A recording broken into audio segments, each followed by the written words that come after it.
Hai semuanya, perkenalkan, nama saya Christian Dwi Prasetyo, kelas 9A. Di sini saya akan mempresentasikan tentang perkembangbiakan pada tumbuhan. Selamat menyaksikan.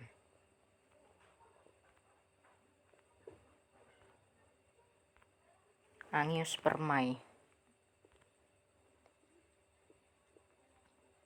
Pengertian Angiospermae. Angiospermae berasal dari dua kata, yaitu angios yang mempunyai arti tertutup, sedangkan spermae yang mempunyai arti biji.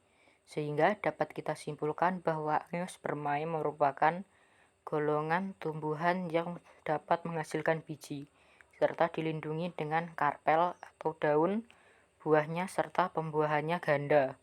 Memiliki alat perkawinan yang berupa bunga atau disebut juga Anthophyta. Angiospermae juga mempunyai nama lain yaitu Magnoliophyta. Gambar-gambar bagian bunga. Di sini ada mahkota bunga, kelopak bunga, dasar bunga, tangkai bunga, bakal biji, kemudian putik terdiri dari tangkai putik dan kepala putik. Dalam benang sari terdiri dari kepala sari dan benang sari.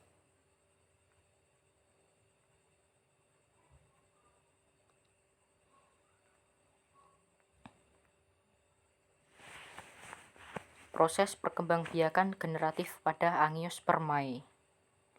Yang pertama ada gambar proses perkembangbiakan generatif Angiospermae, yaitu di dalam bakal biji terdapat megasporangium. Kemudian dalam megasporangium ini terdapat megaspora. Kemudian megaspora ini membelah menjadi 4 megasporosit. Kemudian dari 4 megasporosit ini 3 sel akan hancur menyisakan 1 sel megaspora yang akan membesar dan memenuhi sel telur. Kemudian terjadi polinasi atau menempelnya serbuk sari ke kepala putik. Kenapa dinamakan polinasi? Karena diambil dari kata polen, polen yang artinya serbuk sari. Kemudian serbuk sari akan masuk melalui jalan seperti yang ada pada gambar. Kemudian sel megaspora tadi akan mengalami 3 kali pembelahan hingga menghasilkan 8 sel. 2 di tengah, 3 di atas, kemudian 3 lagi di bawah. Sel-sel yang di atas itu dibungkus oleh membran dan menghasilkan sel antipoda. Kemudian sel yang ada di bawah ini menghasilkan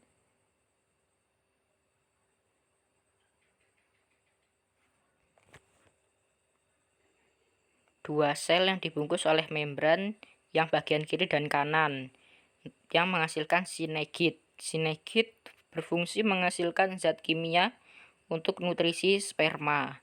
Kemudian menghasilkan 1 sel telur bagian tengah. Kemudian sel telur akan mengalami pembuahan dan menghasilkan zigot.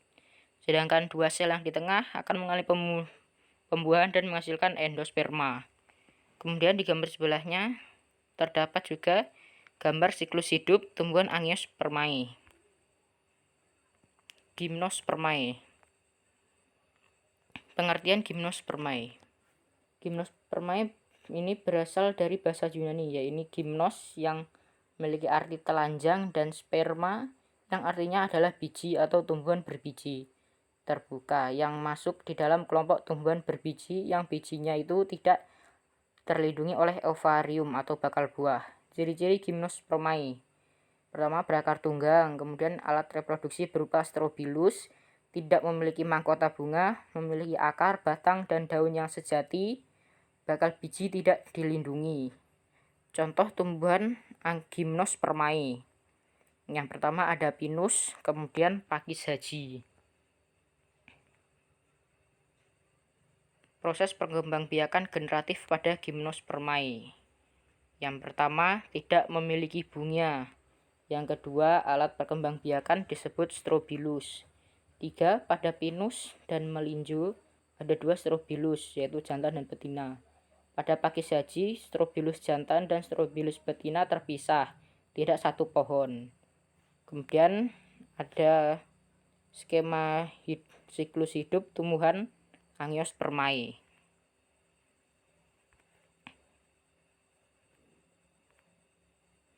Sekian penjelasan tentang perkembangbiakan tumbuhan pada hari ini. Thank you.